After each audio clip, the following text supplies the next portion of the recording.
Greetings everybody, it's Jim and I am excited about this video because this game that I just acquired is a recent acquisition of mine, and many of you have already seen it. It was popped up in front of Ogre right out of the blue. If you see my other videos and all of a sudden you see this other game and you're like, hey, what's that? Or many of you recognize the art because it is very original and just pointed and said, hey, I know that game, right?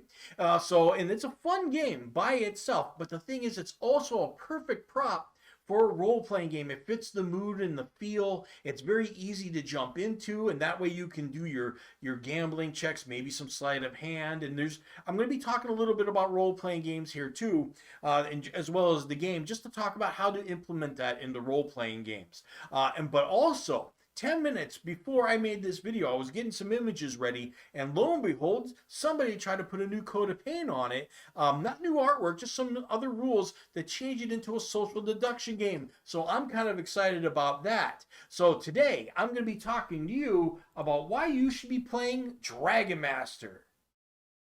So the basic Dragonmaster deck is definitely a beautiful deck. I'll be getting into that a little bit, but it consists of 4 different suits of 8 different cards, and they work on this hierarchy. Starting with the bottom, we got Fool, we have Baron, Count, Duke, Wizard, Princess, Queen, and then King. Okay, and the basic game is really quite simple. It's a game of spades, really, where the idea is to take tricks. Okay, in other words, if you're not familiar with this concept, all 4 players are dealt a number of cards, and basically, so the first player plays a card, and everybody has to match that suit.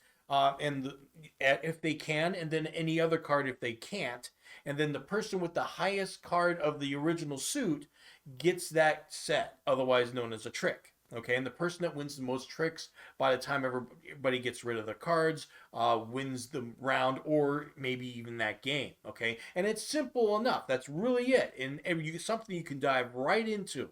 All right, but then again, at the same time, the advanced and the expert rules add a little something spicy to the mix. The advanced and expert rules bring in the dragon card and the special power play cards. Now, the dragon card is essentially a wild card, but when you play it, you have the option to make a power play if you wish. Now, there are great rewards to a power play, but if you fail, there are also great consequences. All right. Basically, it's things like, for instance, wizards is to try to gain all the wizards. And on the opposite, if you flip the card over, you may try to say, I'm not going to get any wizards, okay? But as soon as you get one, you're done. You're right. So it's do or die, pass or fail. And some of them are really simple too, like the one to just capture the Prince of Warriors. That's all you got to do.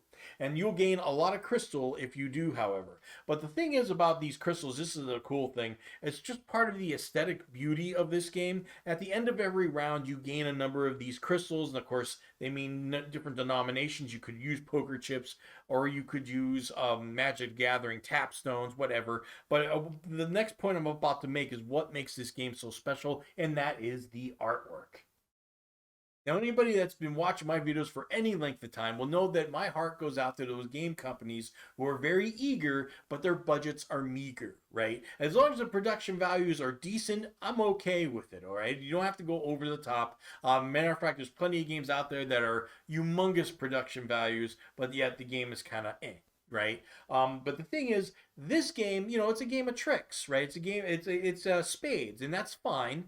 And you can play with a regular deck of cards, but you can't replicate this artwork. You can't replicate this feel. And if I'm going to bring this game, like I said, into a role-playing game session, I want that feel right off the bat, and this knocks it out of the park. It definitely does. I mean, it sets the stage for what I'm trying to do. And one of the biggest travesties of this whole thing with the artwork is Bob Pepper, the artist for this game, doesn't appear. His name doesn't appear anywhere in the rule book, in the box, or anything. I had to go to Board Game Geek to find out who the artist was, and then I clicked on his name, and he's got another great little game under his belt. He did the work for Dark Tower. Okay, that classic. But the thing is, it doesn't look like he's done artwork for anything else, and I think that's a shame. So about that new coat of paint that I was talking about, well, I did some research just before doing this segment, took a glance at it. And basically, I found out it's really not a new coat of paint. It's actually a reskin. It's a reskin of the game Coup. So basically, using Dragonmaster cards. So if you already have Dragonmaster cards, now you have Coup. It doesn't really work for my purposes for bringing it into a role-playing setting. It's not something I think that you would play at a tavern and stuff. So I was hoping it was like a little bit of a mix. I did see it was by Coup, but I thought it was more of a mix of the two. But no, it's just a reskin strictly of Coup. There's no Dragon Master involved at all. I would have thought if they merged it together, that might have brought some new potential into the game, but alas, it was not meant to be. And just as a reminder, folks, if you've come this far in the video, there's a good chance you've liked the video. I hope so anyway. Please take a moment to smash that like and subscribe button and just let me know I'm doing a good job. I do appreciate it. So to bring Dragonmaster, or any other game for that matter, into a role-playing game, whether it be a Dungeons & Dragons, the Fantasy Trip for fantasy, or The Expanse or Star Wars for science fiction, wherever there's gambling going on, a lot of players that have the gambling skill make the assumption that, because you're a gambler, you're automatically going to win, and that's just not the case. Now, if you have sleight of hand and you're cheating, that might be the case as long as you're succeeding there. But gambling doesn't work like that. That's actually more of swings, okay? And I know this because I used to be a pretty big poker player when poker was big there about a decade ago or so. And, I had 4 tables up at once. I was playing on the internet. It was just low limit hold'em, but I definitely know the idea that there are swings involved, even if you're good, even if you know your stuff. Especially the pros that played no limit hold'em. I played something called limit hold'em. So it was more mathematical and it was the lower level. So I would win, and it would be an increment like this though, very slow and steady. While a no limit holder, they're going up and down. So it's what happens to those characters that with the regular gambling skill is I would say that's what their fluctuations are like. So sometimes they're going to have all the money in the world, and sometimes they're going to have none. And then, and just because they have money though, doesn't mean that they can spend it. So that's a temptation there. And at the same time, if they're low, are they steaming? Are they mad? Are they angry? A lot of them do get angry. I mean, how much of a professional is he? Depending on their skill level, would be like they're used to the swings. If they're just really low level, they might not be used to those swings and they might be agitated or whatever. A lot of things that can come into play. But to bring the game like Dragonmaster in, and let's say we all want to play a game of Dragonmaster, but we want to attach our characters to it, I would just simply say, instead of automatically winning, or just making a die roll, which you would do if you didn't have the game, you would just roll a die and say, okay, you happen to win 50 gold pieces today. I would just say, here's a $5,000 bonus for you. And if you can win, it gives you extra to what you pile on. Okay.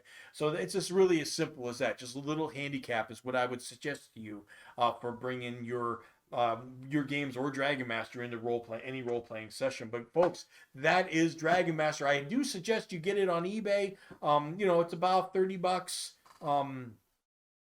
Now, your best options, if I've wet your whistle at all to get this game, is trading on Board Game Geek or just buying it directly off of eBay. Okay, yeah, you can make the game itself just with a deck of cards and some Magic the Gathering tapstones, I assume, but you're losing a lot of the feel, which actually is part of the fun of the game.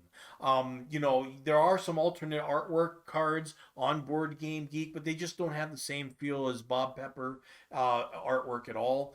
So really, and it is the feel that really draws me to this game. The game is fun, but again, it's just spades. It's just spades on a little bit of acid. Or pixie dust, call it what you will. But anyway, folks, that is the video, and I will see you next time.